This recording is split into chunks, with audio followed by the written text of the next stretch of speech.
My engine is damaged. I must force land in Russian territory. Engine stopped. Those were among the last words heard from Feldwebel Paul Ratz as his Focke-Wulf Fw-190 disappeared from his wingman's view on July 19, 1943. He had just pulled away from a fighter-bomber attack on a Soviet target near Focke-Wulf. The engine was failing, Soviet territory was below him, and he had to get the aircraft onto the ground. A few minutes later, the aircraft was in a Russian forest. For most combat aircraft, that would have been the end of the story. The war would move on, the pilot would become a prisoner, and the wreck would slowly disappear from military records. But this Fw-190 did not disappear forever. Its Werknummer was 151227. It had been built only a few months before the crash. 46 years after Ratz left it behind, the aircraft was found again. It was recovered from the forest, passed through restoration shops in Europe and the United States, and eventually became an airworthy Fw-190 once more. 67 years after the radio message ended with the words, "Engine stopped," Werknummer 151227 was flying again. To understand how that happened, the story has to return to the spring of 1943. The aircraft was completed at Bremen in April as an Fw-190A-5 U-3. Before entering operational service, it carried the factory code DG+HO. The U-3 designation marked a version adapted for the fighter-bomber role. It was still recognizably an Fw-190 fighter, but it could also carry a bomb beneath the fuselage and attack targets on the ground. That was the work being done by 4 Jabo per JG-54 on the northern part of the Eastern Front. The unit operated in small formations. Its pilots could be sent against railway traffic, vehicles, gun positions, and other targets behind or near Soviet lines. A mission might involve only 2 or 4 aircraft. That small scale matters because the events of July 19th can be compared across German and Soviet records with unusual detail. Paul Ratz was the pilot associated with Werknummer 151227 when it was lost. By that point, the aircraft was still comparatively new. It had not spent years being passed from unit to unit. It had been built in April, delivered to a frontline formation, and within a few months it would be gone. On July 19th, German Fw-190s attacked the area around Focke-Wulf, south of Lake Ladoga. Soviet records describe more than one air attack that day. One occurred earlier in the afternoon. Another came at about 6:45 in the evening, Moscow time. During that later attack, Soviet personnel reported Fw-190s diving on targets around the railway. Among those targets was an armored anti-aircraft train. It was not a passive target. The train existed to defend the railway from exactly this kind of attack. Its guns could engage aircraft approaching at low altitude or in a dive, and the German pilots knew that every second spent lining up a ground target also exposed them to fire from below. During the attack, a bomb weighing about 250 kilograms exploded close enough to the train to cause serious damage. 3 of its 4 76.2mm guns were damaged, along with its range-finding equipment. 2 Soviet personnel were killed, 4 were seriously wounded, and 8 more received lighter wounds. The damage was enough to force the train out of action for repairs. The surviving records do not prove that Ratz personally dropped the bomb that caused those losses. His formation was attacking the target, but assigning that individual explosion to one aircraft would go beyond the evidence. What the records do show is that Ratz was leading a pair of Fw-190s during the attack. After the dive, the 2 aircraft began to pull away. His wingman followed, but as they climbed toward the sun, he lost sight of Ratz. Then the radio message came. Ratz said his engine was damaged. He said he had to force land in Russian territory. Then he reported that the engine had stopped. There is an obvious explanation for an engine failure immediately after an attack on a defended target. Anti-aircraft fire was present, and Soviet gunners were shooting at the German aircraft. Combat damage is therefore entirely plausible. No surviving wartime record examined for this aircraft establishes the precise thing that stopped the engine.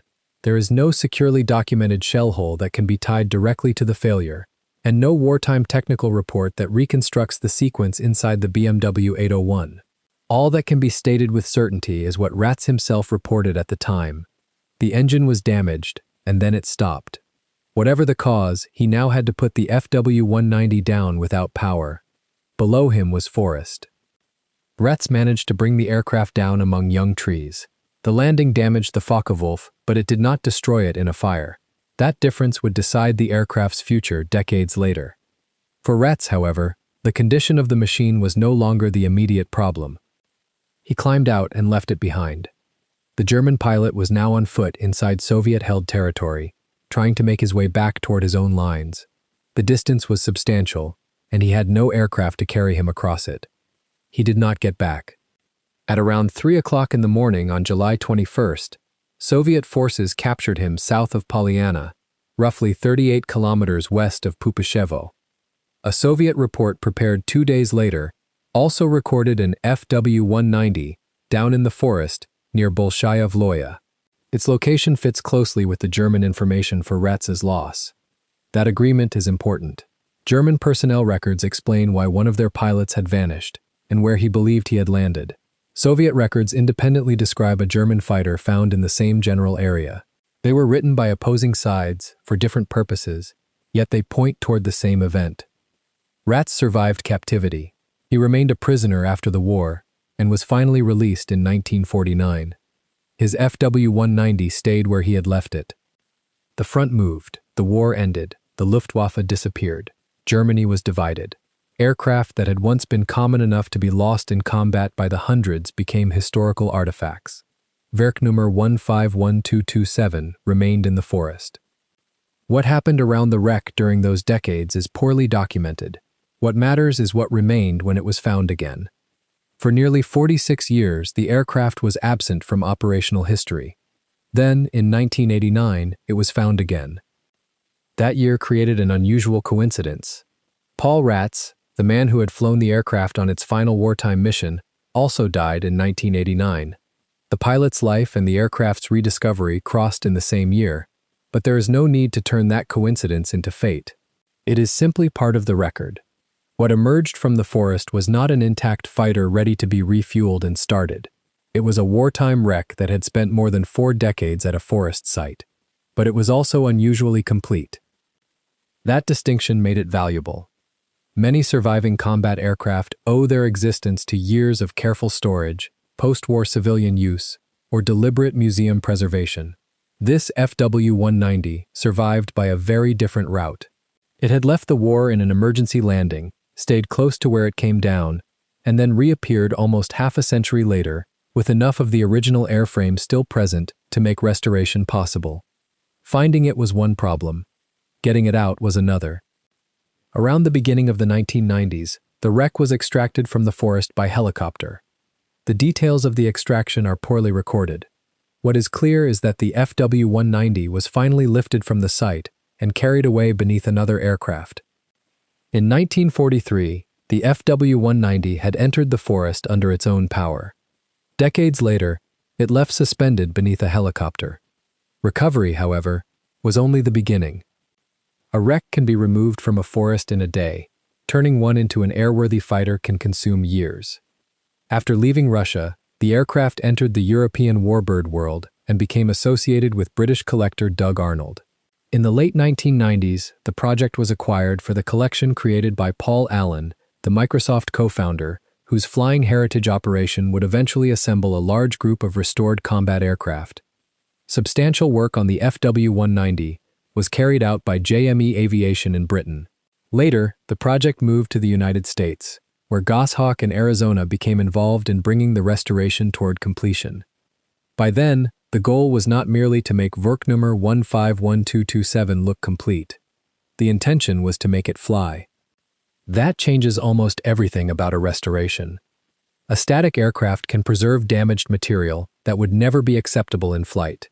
An airworthy aircraft has to carry aerodynamic loads, operate its controls reliably, hold fuel, run its systems and power plant, and do all of that while meeting modern safety requirements. That does not mean every old part must be discarded.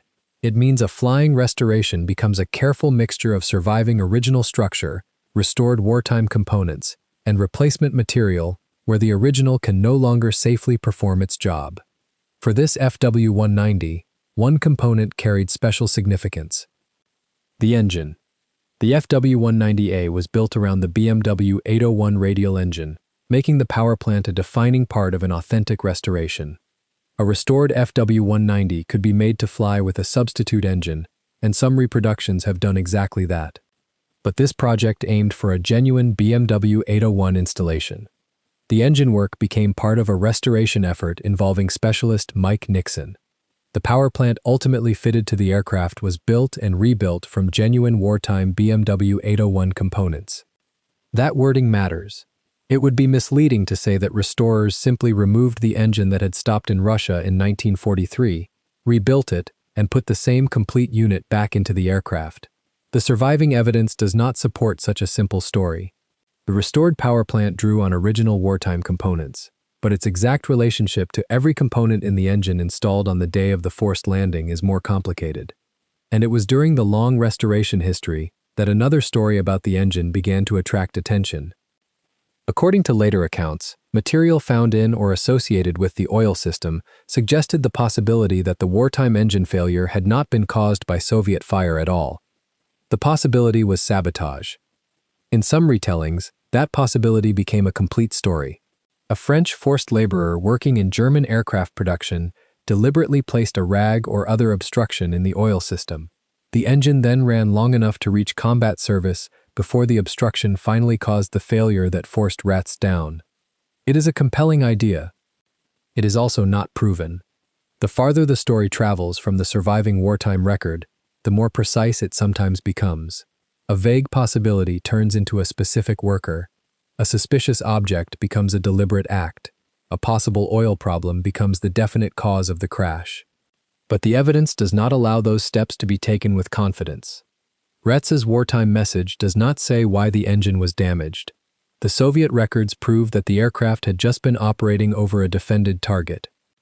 The later restoration accounts raise the possibility of an obstruction in the lubrication system. Those facts can exist together without forcing a conclusion. An obstruction in an oil system could be catastrophic to an operating radial engine. But finding suspicious material decades later cannot by itself establish who placed it there, when it entered the system, or whether it was the cause of the failure on July 19th. Combat damage remains possible. A mechanical problem remains possible. Sabotage remains possible. The exact answer has not survived with the aircraft. The forest preserved the airplane better than history preserved the explanation. Fortunately for the restoration team, solving that mystery was not necessary to make the machine fly again. The practical problem was different. They needed a complete, functioning FW190 with an airworthy BMW 801. Work continued across years and across countries. At first, progress could still be measured in pieces. A recovered fuselage section had to become part of a complete load-bearing structure again. Wings that belonged to a wreck had to become wings capable of carrying an aircraft in flight. Control runs, fuel systems, landing gear, instruments, and engine installation all had to stop being isolated restoration jobs and begin working as one machine.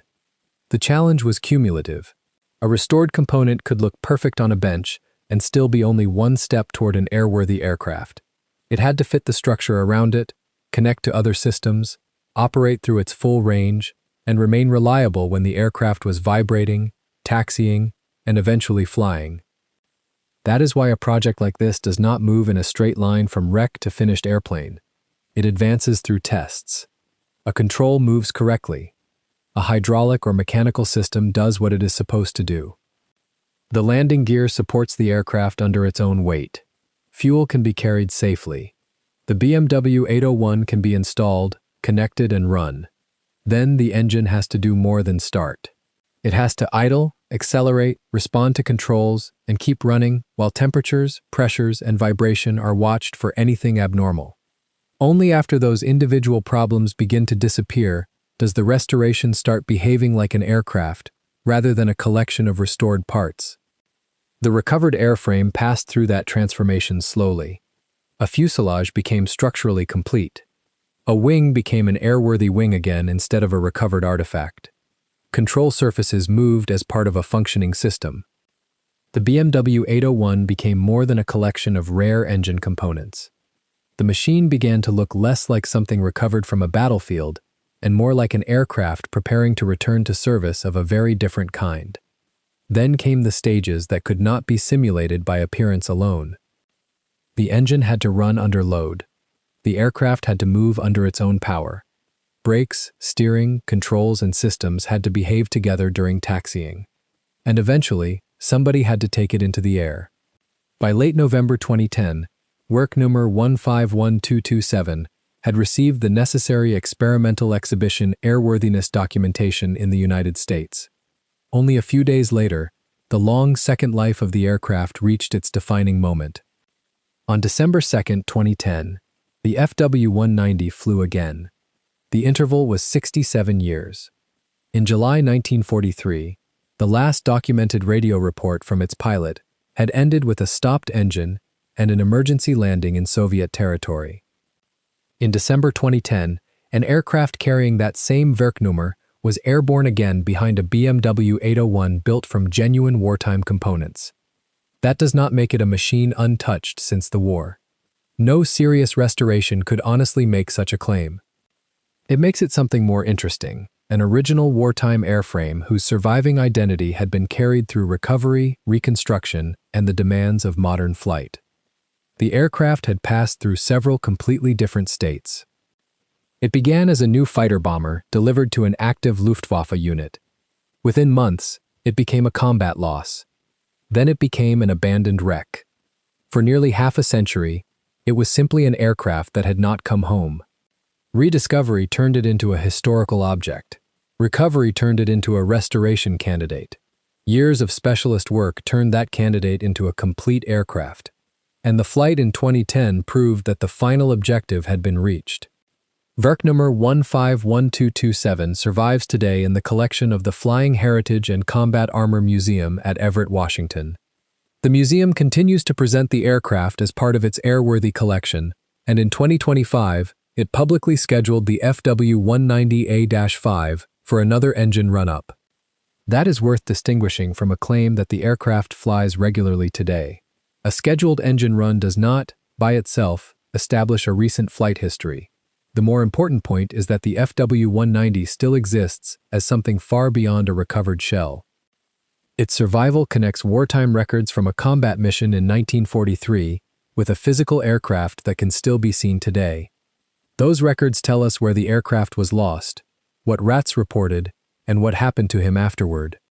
What they cannot tell us is exactly what happened inside the engine during those final minutes. Perhaps Soviet fire caused the damage. Perhaps a mechanical failure had already begun. Perhaps the later sabotage story contains part of the truth.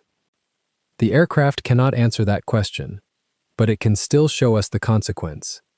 On July 19, 1943, Paul Ratz left Werknummer 151227 between the trees and began trying to escape on foot. 2 days later, he was a prisoner. The FW-190 remained behind for another 46 years. Then it followed a very different route out of Russia, through restoration facilities in Britain and the United States, and eventually back onto a runway. Ratz survived the war. The airframe survived the forest. And 67 years after the words "engine stopped," Werknummer 151227 was flying again.